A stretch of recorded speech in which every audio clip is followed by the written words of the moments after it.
جيسي طعمة مستشارة علاقات زوجية موجودة معنا اليوم بكابلز. موضوعنا المحافظة على الزواج، وهذا موضوع أكيد موضوع الساعة. صح. موضوع الساعة لأنه فعلا اليوم عم نشهد تفكك كثير كبير، أكثر بكثير من الأول. هل المحافظة على الزواج فيه فن معين؟ وأوقات يمكن يعني الفرقة بتكون أحسن، ما بعرف، بس في فنون للمحافظة على الزواج. أكيد. أول شيء بدي أقول صباح الخير كاتيا، وثانك يو لاستضافتكم لإلي. اللي بدي أقوله إنه إذا اليوم أنا بقول لي كاتيا تخيلي معي إنه أنا بقول لك اليوم اخترعوا دواء، وهيدا الدواء إذا بتاخدي حبة منه فجأة صحتك بتصير كتير منيحة. دو بتصيري انت برودكتيف كثير بالشغل، يعني تروا اولادك بيتربوا تربيه بتجنن. بتاخديه ولا لا؟ اكيد. اوكي، دراسات بتفرجي، وهذا لازم نفهمه، انه ليه انا لازم، لانه انا كثير بزعل بصراحه للتفكك الكثير اللي عم بيصير بالزواجات. نسبه الطلاق بتخوف بصراحة. أنا بحكيها بكونفكشن، بقناعة، لأنه أنا بدي حارب هيدا الموضوع، لأنه هيدا رح يأثر على أولادنا، رح يأثر على الجنريشن اللي بعد واللي بعد، لأنه الكل عم بيدفع الثمن، لأنه والكل عم بيستسهل الموضوع. مزبوط، لأنه يعني الطلاق ما بيأثر بس فيي، ورح أحكي بعدين شو بيأثر علي. الطلاق بيأثر بكل المحيط اللي بحياتي. مشان هيك قبل ما ناخذ هيدي الخطوه بليز، نحن ناس معلمين ناضجين كاتيا، لبنانيه معروفين بيطلعوا ذا بيست بإيفريثينج، احلى دكتور واحلى مهندس. بس نجي للزواج فجاه بدنا كل شيء يصير على الهين. الدراسات بتفرجي، وهي الدراسات بصراحه مش انا عملتها، هيدي دراسات مدفوع عليها كثير تتنعمل عالميا، بتفرجي انه اذا الزواج منه منيح او فيه مشاكل زوجيه، هيدا بيأثر على صحتنا، بيأثر علينا نحن قد ايه بنكون برودكتيف بشغلنا، ودفنتلي بيأثر على اولادنا. هلا ناس يمكن تقول انه اوكي كيف بيأثر على صحتي؟ دراسات بتفرجي انه اعلى نسبه ديبرشن موجوده هي بعد الطلاق عند الرجال والنسوان بنفس الوقت. تاني شغله الامراض النفسيه اللي بتلحق الطلاق، والناس هي ما بتشوفها، بتستسهل انه اوكي انا عندي مشاكل زوجيه، مش متفق انا وجوزي، مش متفق انا ومرتي، سهل الطلاق، وبنفكر انه انا رح نخلص، يعني الطلاق اتس ا جريت ستيب، ورح انا خلص كون مرتاحه كل حياتي. نو بليز، روحوا اسالوا، روحوا ادرسوا، روحوا اعملوا ستاديز، شوفوا انه الطلاق الاول بيعمل ديبرشن. ناس بتفكر انه اذا بتجوز مره ثانيه انا رح يكون زواجي افضل. دراسات بتفرجي انه نسبه الطلاق الزواج الثاني اعلى. طب اذا بتجوز مره ثالثه نسبه الطلاق الزواج الثالث اعلى. دونك الحل مش اني طلق اتجوز، طلق اتجوز، لانه اوبفيسلي الدراسات عم بتفرجي انه ما عم تنجح العلاقه الثانيه ولا عم تنجح العلاقه الثالثه. غير انه في استثمار بالعلاقه، هيدا شيء متعب نفسيا يعني. اكيد، لانه انت عم تستثمري بشخص، انت بس تطلقي كاتيا، انت بس مش بس عم بتودعي الطلاق، انت عم يور جريفينج، انت عم تحزني على سنين عمرك، انت عم تحزني على مشاهد، على احداث صارت بحياتك، مش بس فكره الطلاق. اول شغله صحيا اونستلي دراسات بتفرجي انه هيدا بيأذي الصحه. نعم. تاني شغله عملوا ستاديز على لتسي انت بتجي على شغلك، اوكي غبتي، ليه كاتيا غابت؟ بفوتوا بيسالوا راحت عند سايكولوجيست، ليه راحت عند سايكولوجيست او لانه عندها مشاكل زوجيه. اكتشفوا انه الناس اللي عندهم مشاكل زوجيه بغيبوا كثير عن الشغل. ليه؟ لانه حتى لو قعدوا ساعات طويله بالشغل ما بيكونوا برودكتيف، يعني عم بيقعدوا بالشغل ليهربوا من البيت. بس ما انهم برودكتيف، عم بيكلفهم ملايين الدولارات. دونك عملوا شيء اسمه فاميلي ثيرابي حتى بالشرك، انه يهتموا بالزواجات، لانه هيدا بيأثر على البرودكتيفيتي تبعنا. عم نقول انه الطلاق بيأذي حتى يعني صحيا، وطبعا نفسيا والولاد، ما رح نحكي عن اجتماعيا والولاد والى اخره. بس كمان اوقات كثير العلاقات الزوجيه الصعبه كمان بتعمل نفس النتيجه. ليكي انا بقول العلاقات الزوجيه الصعبه هي فيري رير، الكايات اللي بيجوا فيري رير ما بينعمل لهم هيلينج، اللي هن ما بنقدر نعلمهم، لانه انا بقول لهم الزواج هو سكيلز، مهارات بدنا نتعلمها، بدنا نتعلم كيف نبني هيدا الزواج. مثل البلانت، اذا ما بتسقيها وما بتشوف الشمس ما رح تنشي البلانت. نحن بدنا زواج ناجح مثل الجاردن كلها فلاور، بس وير نوت ويلينج ولا دقيقه نعمل انفستمنت على هذا الزواج. مش مزبوط لانه اهلي تجوزوا وعائلتي وستي وجدي خلص فتنا على الزواج هيك. نو، لازم نتعلم. هلا صار في فن، صار في شيء اسمه فن، كيف نتعلم سكيلز، مهارات كيف يكون عندنا زواج ناجح، ان كان من التوقعات، ان كان من الكوميونيكيشن التواصل، ان كان من الباوندريز كيف نحط حدود بالعلاقه، ان كان من كثير تفاصيل ما رح تجي هيك الا اذا نحن تعلمناها. بس انا بقول لك كاتيا فيري رير، فيري رير اللي هي اذا فيها ادكشن الزواج، اذا في حدا منهم ادكتد عنده مدمن على شيء معين، بقول لك ايه الدرب طويل وصعب. واذا عنده ابيوز، يعني في ابيوز ان كان عنف فيربالي فيزيكلي منتلي، ايه بقول لك هيدا ما فيك كثير تطولي. لان اذا انا اليوم كل يوم بكلها قتله قدام اولاد وكل يوم الرجال، ايه منه كثير هيلثي للاولاد. ضروري نروح دغري نطلب مساعده. بس 90% او 99% من المشاكل اللي نحن عم نعيشها منا هيك، منا هيك ابدا. بطلت حبها، بطلت حبه، بطلنا كومباتيبل. طب كيف كنا كومباتيبل قبل هلا بطلنا؟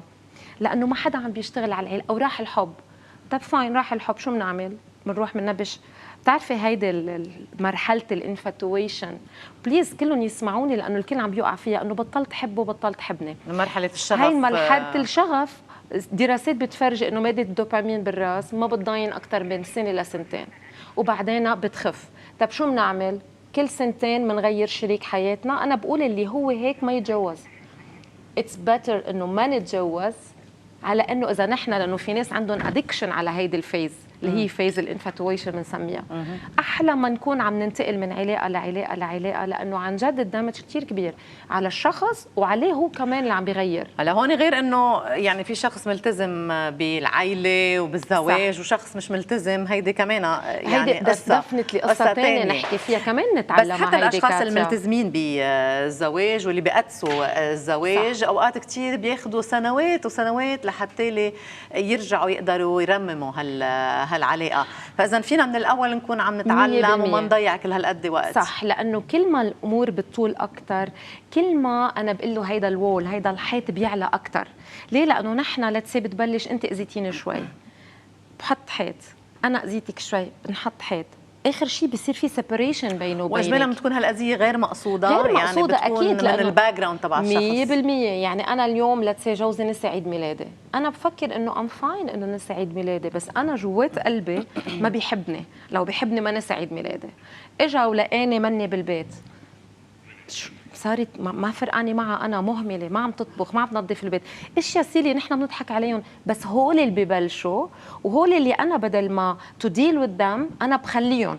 ليه؟ لانه شو بدنا نحكي بهالتفاصيل، اكيوميلي بصيروا يتكاثروا يتكاثروا يتكاثروا، بعدين بنوصل لمحل بنلاقي سيبريشن. يعني اوريدي نحن بنفس البيت بس وي ار سيبريتد اصلا. ليه؟ بسبب كل هالتفاصيل الصغيره اللي ما تعلمنا نحكي فيها، لانه اصلا ككلتشر ما بنعرف كيف نحكي. دوزيامون انه بنقول طب انا معقول احكي بهالمواضيع، وبس اجي لاحكي بكون اوريدي انا صرت فل. يعني انا عم كب عليكي قرف، مش عم جرب صلح العلاقه، بس عم بكب كل شيء فيه مراره وحقد خلال كل هالسنين بقلبي عليكي. شو بيتعلموا هالكابل؟ بيتعلموا او الشخص شو بده يتعلم؟ يتعلم يحافظ على الزواج ولا بيتعلم يفهم هالشريك بالتحديد؟ ليكي اول شغله لازم، ولا الزواج بالمطلق؟ اول شغله لازم نتعلمها انه الزواج الناجح كل شيء له تولز. ليكون في زواج ناجح دراسات بتفرجي انه لازم يكون في الحب والاحترام، ولكن الكابل ما بيفهموا انه الحب والاحترام قبل بعد. الحب والاحترام اثنيناتهم بيجوا مع بعض، والاحترام اكيد مهم، ولكن الحب والاحترام بالنسبه للمراه بدماغها is totally different عن الحب والاحترام بالنسبه للرجل. دونك هي بتشعر حالها انه عم تحبه وتحترمه، هو ما بيوصل له هيدا الشيء، هو بيشعر حاله انه عم بيحبه ويحترمه بس مش واصل له هيدا الشيء. اول شغله لازم نتعلمها شو اللانجويج تبع الحب والاحترام للرجل، وهو لازم يتعلم شو الحب والاحترام للمرأة. ليه بقول لازم يتعلموا؟ لأنه بالبرين تبعنا الطريقة اللي أنت يو فانكشن فيها as woman differently عن الرجل. مشان هيك بدنا نتعلمها لو ما فهمناها، لأنه نحن بنقول طب ما أنا مني مثلها، ليه بدها تحس هيك؟ أو أنا مني مثله، ليه حس بعدم الاحترام؟ ما أنا احترمته. لا، لازم نتعلم انه اللانجوج تبع الرجل غير اللانجوج تبع المراه، يعني هي مهاره مثلها مثل غيرها. مثل غيرها، هيدي دو لازم نتعلم انه نقضي وقت مع بعض، لانه البرايورتي بالزواج للاسف منبلش اول شيء البريوريتي الزواج وبنقتل حالنا وبنشوف بعضنا وكذا كذا، بس نتجوز فجأة بصير الزواج اخر شيء. بتعرفي ستادي فرجت انه الكوبل بيحكوا مع بعضهم افريج بير داي 10 minutes.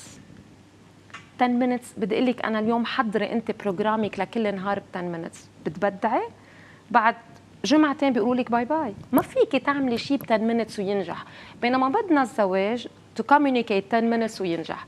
سو ما بنعرف how to communicate، ما بنحط الزواج برايورتي، وخاصة بس يجوا الاولاد. بيجي اول ولد اوريدي بيصير في سيبريشن. ليه؟ لانه الام بتبلش تحط النيد تبع الولد اكثر، والرجال بصير يجي يلاقي البيت بدل ما يحس مع المرأة بصير يهرب. دونك هي عم تهرب بعالمها مع البيبي وهو عم بيهرب بعالمه بالشغل. بنقول بنجيب ولد ثاني، هذا اللي بيضحكني. هلا الولد الثاني رح يحل كل المشكله، بنلاقي حالنا بالمحاكم. بس في حاجه للحلول. اكيد تعلموا، اسالوا. في كثير مارج كونسلر، مش غلط، انا بقول عيب، انا كثير بحسها باللبنانيه. انا بدي اروح عند كونسلر انه انا اللي عندي علاقاتي، هلا بدي مين يعلمني؟ سوري، لو ناجحين بعلاقاتكم الكثيره ما كانت نسبه الطلاق 60% المعلن عنها هلا. دونك اي افضل نروح نتبهدل ونشحشط بالمحاكم وندفع دمج على نفسنا على اولادنا، ولا يكون عندنا الهيوميليتي، التواضع والوزدم؟ انا بقول لهم نحن وايز كشعب نروح عند كونسلر وناخذ نصايح كيف نتعلم نبني زواجنا. ما بعرف يعني اي هيوميليتنج اكثر، اي بواضع اكثر، روح اخذ استشاره ولا اوقف اتبهدل بالمحاكم. هلا اوقات كثير يمكن الشخص بيكون عنده النو هاو مع شخص معين ومع شخص ثاني لا، يعني كمان هون عم نتعرف على الشخص يلي قررنا انه نعمل الشراكه معه، الشخص بالتحديد مش العلاقه الزوجيه 100%. بالمطلق. هلا هو في اشياء برنسبل مطلق كاتيا لازم نتعلمها، وفي اشياء سبيسيفيك مع الشخص. بس كثير قليل الاشياء سبيسيفيك مع الشخص، هو اللي جاي حامل معه باجاج من طفولته. بس في اشياء جنرال ستاديز بتفرجي انه المان وومن دراسات تزبط على الكل. اجنبي، لبناني، شو بدك، عمره 50 عمره 20 كله ذا سيم. هيدي الدراسات معموله عالميه على كل الكالتشر، كل السوشيال، يعني منا معموله على شخص معين. واكيد في اشياء سبيسيفيك بعدين بنفوت فيها ديتيلز، لانه برجع بقول لك بيبقى انسان جايب معه باجاج معين، لازم اتعامل معه بطريقه مختلفه عن الاخر. بس بدي اكون مستعد بالاول، بدي اكون انا أول مستعده مهارة. صح. انا مستعده اشتغل على نفسي واقدر اقتنع انه الزواج بده شغل. هون البروبلم، ما حدا مقتنع انه الزواج بده شغل، كانه تحصيل حاصل. جسي طعمي، اهلا وسهلا فيكي، مستشاره علاقات زوجيه. شكرا لك. وقفي هلا ونرجع بنتابع لايف.